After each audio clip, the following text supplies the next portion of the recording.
रुको साथियों, आज के करंट अफेयर्स आज ही कवर कर लेते हैं।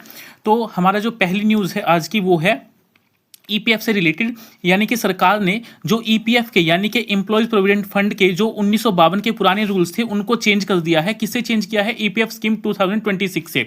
और ये जो स्कीम है ये सोशल सिक्योरिटी कोड 2020 के तहत लाई गई है।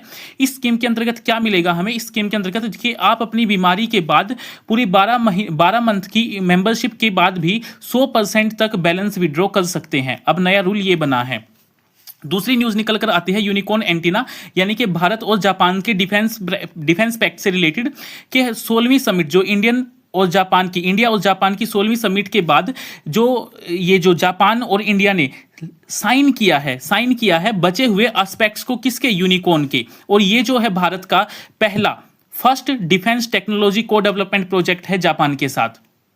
अब इसका डायरेक्ट फायदा मिलेगा इंडियन नेवी को। तीसरी न्यूज हमारी निकल कर आती है मिशन आगमन विक्रम-1 ऑर्बिटल रॉकेट। देखो, भारत की जो प्राइवेट एरोस्पेस कंपनी है, स्काई रूट एरोस्पेस नाम है उसका, उसने अपने पहले प्राइवेट ऑर्बिटल को लॉन्च किया है और उसका नाम है विक्रम-1। और इस लॉन्च करने का जो मिशन है उस मिशन को नाम दिया है मिशन आगमन। ये भारत की प्राइवेट सेक्टर के लिए बहुत बड़ी बात है। चौथी न्यूज हमारी निकल कर आती है बोजुली वेटलैंड बनी बायोडाइवर्सिटी हेरिटेज साइट। देखो, असम गवर्नमेंट ने बोजुली वेटलैंड को एक बायोडाइवर्सिटी हेरिटेज साइट बनाया है और इसका पर्पस क्या है? इसका पर्पस है प्रोटेक्ट करना। किसको प्रोटेक्ट करना? ओजाया रूफी पोगोन नाम के एक वैरायटी को, राइस की। ये जो विल राइस यानी कि जंगली धान की एक राइस की ये वैरायटी है। अब इसको प्रोटेक्ट क्यों करना है? क्योंकि ये वैरायटी रोगों से लड़ने के लिए हमें एक क्षमता प्रदान करती है हमारी बॉडी को।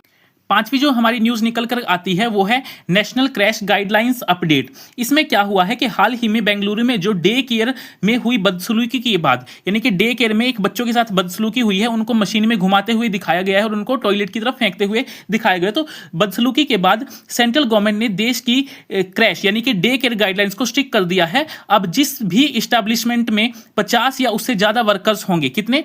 50 या उससे ज्यादा वर्कर्स होंगे, वहां क्रैश होना मैंडेटरी है और वहां सिर्फ वुमेन केयर गिवर होंगी, जिससे बच्चों की सेफ्टी पर ज्यादा असर पड़ेगा। तो अब केयर गिवर्स ओनली क्या हो सकती हैं? वुमेन्स हो सकती हैं। तो